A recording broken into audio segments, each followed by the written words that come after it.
afternoon. Going into this game, obviously it was a difficult loss to take at the weekend. How has the mood been in the squad? Have you picked everyone up after that? Well, obviously Tuesday was not the happiest day. I think there was a lot of frustration and disappointment in the squad, including obviously me. But we need to now face what we have in front of us, and that is the league games, and that's the only thing we can control because we can't do anything about what has happened. So now we only focus on the league games that we have left. Mhm. The game against Dundee United, a hefty goal tally and a good result could see Celtic go to the top of the table on goal difference and points. Do you think about that going into a game like this, about how many goals you can score? Obviously, we know that both Glasgow City and Rangers are ahead of us when it comes to the goal difference, and that's something that we are aware of. Yes, and that's something obviously that we always try to get into situation in the games that we want to score as many goals as possible. But the performance needs to be the most important thing that we focus on, because that's the reason that we're going to score goals. And obviously we want to have a great reaction from the game against Glasgow City, and then obviously we want a great performance because next week we play against Glasgow City again. So we just want a great performance over 90 minutes, as good as possible. This game's been moved to Tannadice. I would imagine that gives Celtic the advantage, and I wonder how you think you might best be able to capitalise on that advantage of playing on that bigger pitch. If you talk about advantage playing on a bigger pitch or playing at Petersale, I think it all comes down to how we play football. I mean, against Glasgow City at Petersale, we created really good chances because of the style of play that we have, but we also need to execute. So I don't think we think too much about the pitch size. We want to play the style of play that we play, and obviously and hopefully we can move the ball fast and exploit their weaknesses. Mm-hmm. We had the news this week that Amy Richardson has gone on loan to Partick Thistle. Can you give us a bit of background on that decision? Well, right now we have 6 centre backs or 6 defenders when it looks and the shape that we're playing. So Amy Richardson is a young player that needs playing time. She needs game time, and that's something that we're looking at. I know that many fans are talking about not having centre halves or centre backs, but if you look at our best players so far with Emma Lawton and Celia Barclay, then I'm not worried about the centre halves. How we've been losing games lately against Rangers and Glasgow City has nothing to do with centre backs. It has to do with us not being switched on in situations where we get hurt, for example, set plays or errors that we do. Mm-hmm. And in terms of how the squad's looking for tomorrow's game, is Amy Gaka back, and is everyone fit that we might expect to be fit? Amy G is or has been sick for a week now, so we'll see if she's in the squad. Lucy is unfortunately not in the squad this game. Bestine is not either in the squad this game because of injury. And I think that's the situation we're in right now. I just wanted to ask you, obviously, today we heard Emma Lawton got announced in the Scotland squad for her first appearance. Just wondering your thoughts on that, and then also in general, you as a manager, is that something that you take pride in, to develop players to get them that international recognition? Obviously, I found out yesterday that she was going to be in the squad, and obviously I had a chat with her after she also knew that she was going to be in the squad. And I remember this first meeting I had with Emma, and I said to her, as long as I can see you do good in training, and as long as you're the player that I want you to be and progress, then I know that you're going to have a good time here at Celtic, because she is a fearless and hungry player that gives everything she can to be the best she can be. So Emma is there because of Emma's mindset and Emma's mentality. I'm here to guide and support her, but everything that Emma has done she's done by herself, and I'm really proud of her. And I think all Celtic fans and all the people around can see how brilliant she is. So obviously I'm very happy and very proud of her, and I think she really deserves the spot. Yeah, thanks. And I also just want to ask you, in terms of all the transfer activity that's been over the past month, do you feel that you've got a stronger squad now than you did at the start of the month? I think there's obviously Abby coming in. I think that will give Saoirse good competition, and I think Abby is a great player, and I think she just needs to grow in confidence and understanding the role that she's going to have at Celtic. Momo is doing really good training, so I'm really excited to see her being in the squad for tomorrow. She's a very technical and aggressive player to be the small size that she is, but she is an incredible player.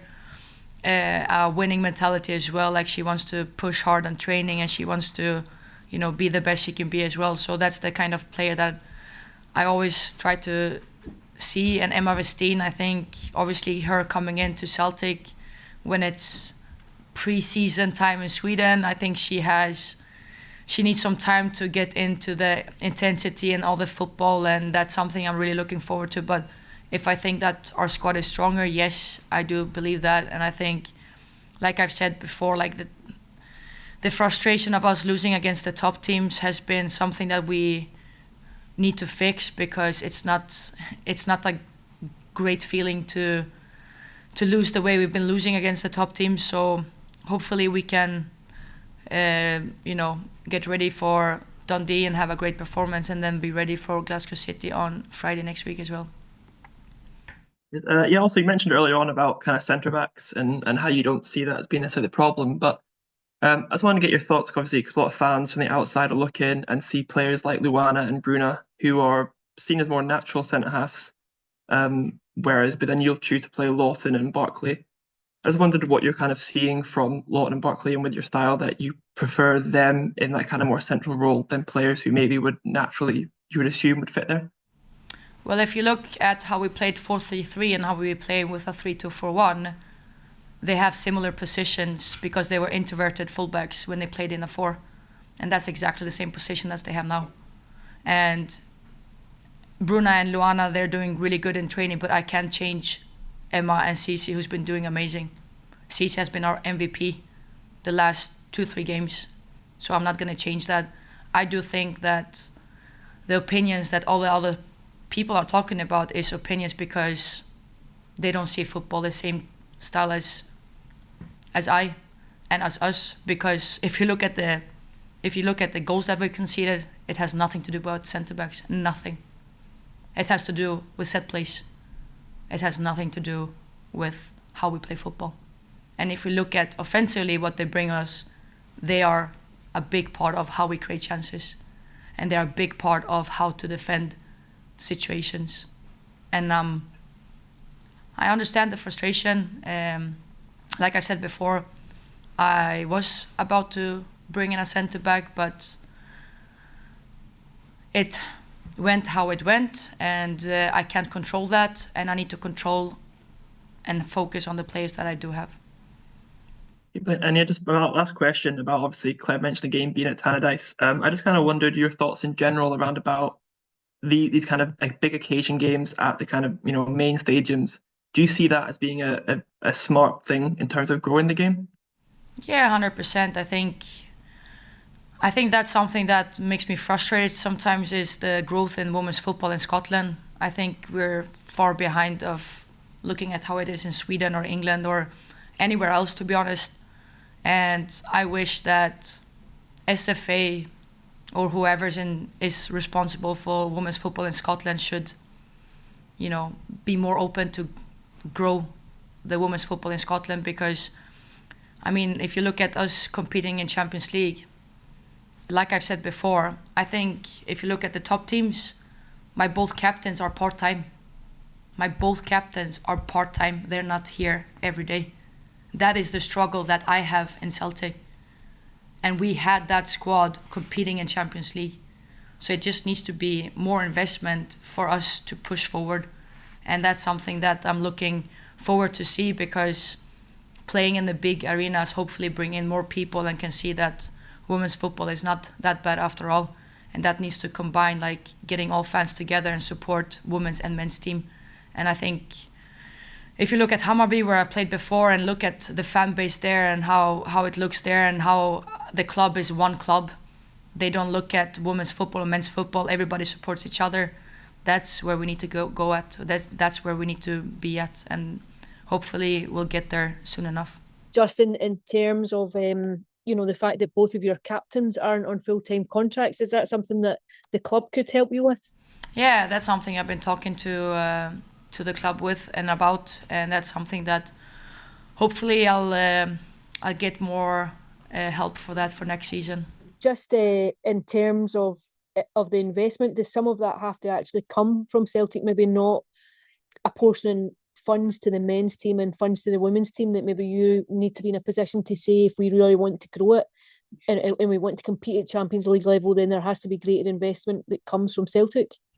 Yeah, and listen, I've been talking about this with the club, and I think if you look at where Celtic came from, I mean, we didn't even have a full-time goalkeeper coach, and now I have one. I didn't have a first team coach that was full-time, and now I have one.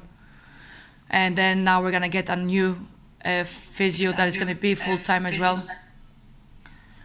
So I mean, there is things that are happening behind the scenes, but I do believe that we need more investment for the squad as well. And what I know is that we don't have the biggest budget when it comes to players, and that's something that we need to try to, obviously, step by step, try to increase and make it more, how do you say, like more, not fair, but more like same like Rangers and Glasgow City, if I can say it like that.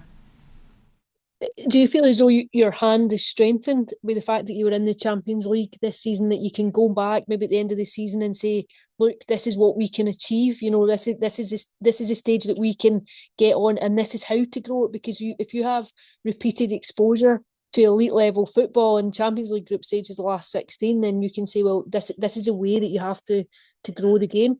Yeah, and I feel like that's why, like when you look at my conversation with Michael and the board, I know that they support me and they believe in the same strategy and project like we have together.